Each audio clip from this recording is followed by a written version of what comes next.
Srini terbangun dari tidurnya, ia teringat akan mimpi itu.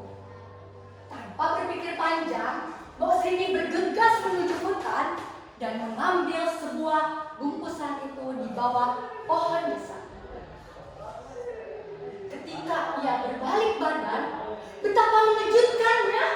Di depan dia ada seorang raksasa yang sangat besar.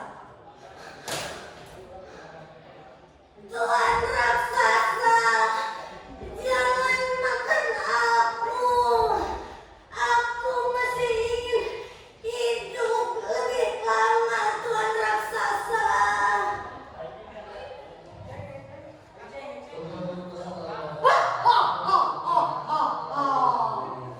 Hei jadak tua, siapa yang ingin memakanmu? Aku tahu engkau menginginkan seorang anak, bukan?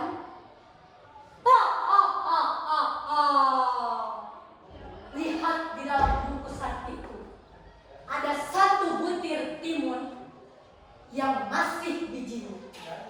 Segeralah kau tanam itu, dan nanti biji itu akan membuah seorang anak perempuan. Tapi ingat, jangan tua. Jika nanti dia sudah dewasa, berikan dia kepadaku untuk aku santap.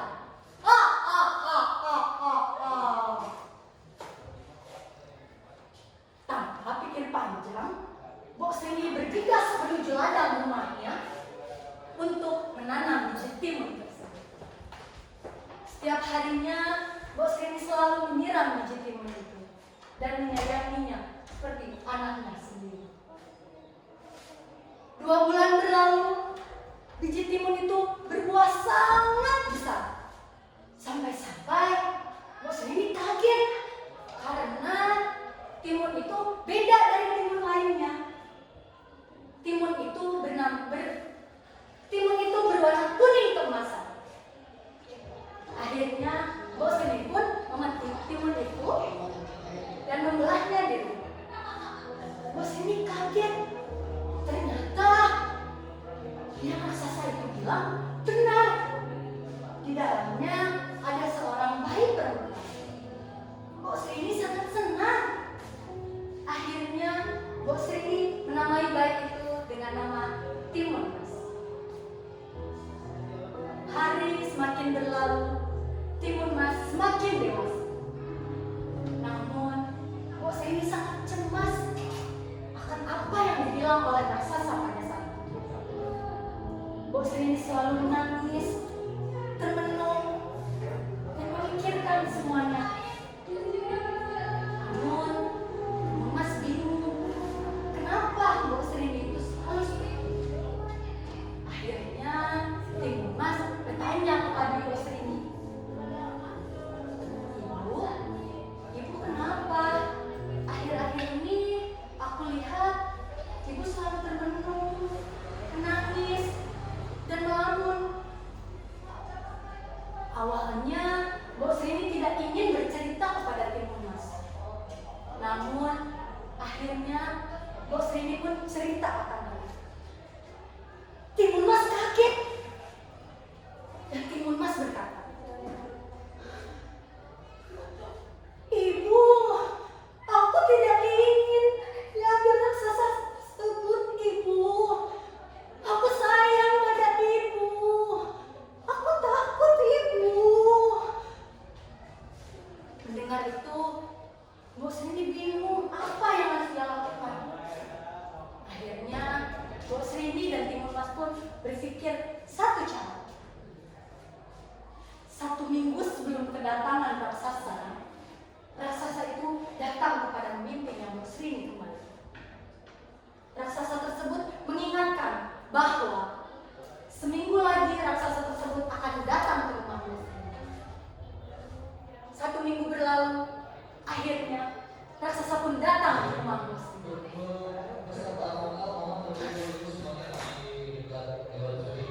Tuan raksasa, jangan bawa dia sekarang, Tuan.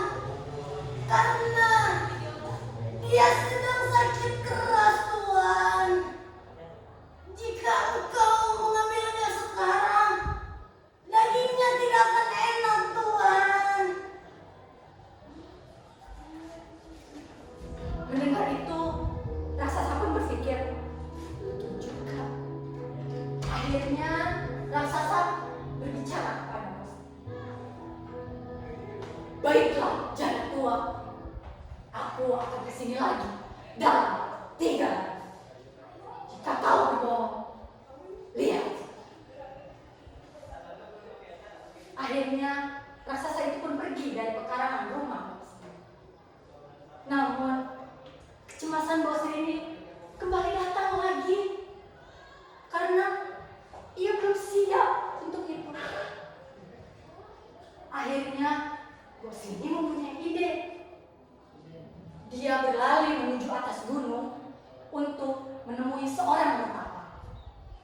Di sana ia menceritakan semuanya kepada petapa tersebut. Akhirnya petapa itu siap membantu bos. Tanpa pikir panjang, petapa itu mengasih 4 bungkusan kepada bos ini untuk bos ini kasih kepada Timun. Akhirnya bos ini pergi menuju rumahnya dan mengasihkan bungkusan tersebut kepada Timun.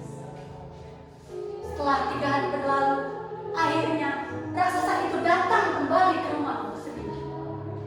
Timun Mas terkejut.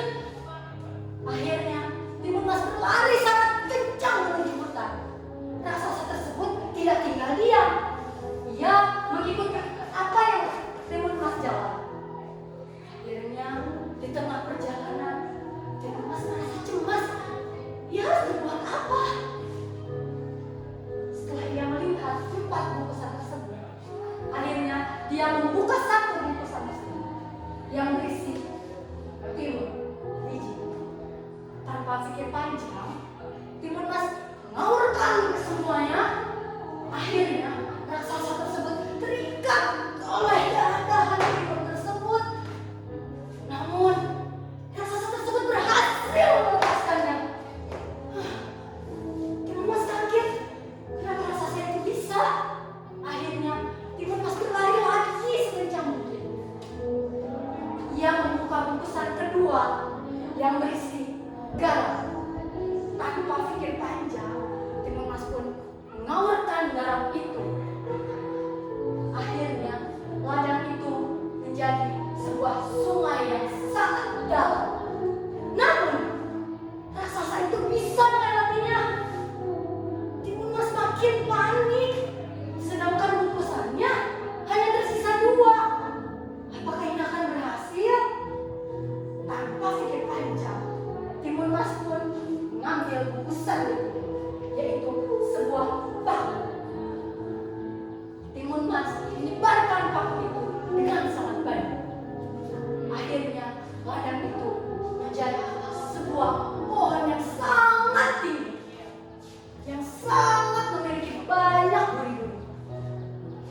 Namun raksasa itu masih bisa melewatinya dengan berlumuran darah. Dengan banyak luka di badannya, raksasa itu mengejar Timun Mas tanpa henti. Timun Mas sudah sangat ketakutan. Aku harus apa? Namun Timun Mas memiliki 1 bungkusan lagi yang berisi sebuah terasi. Tanpa pikir panjang lagi, dengan sangat ketakutan, Timun Mas menyebarkan terasi. Apa yang terjadi? Terasi itu berubah menjadi danau yang berisi lumpur sangat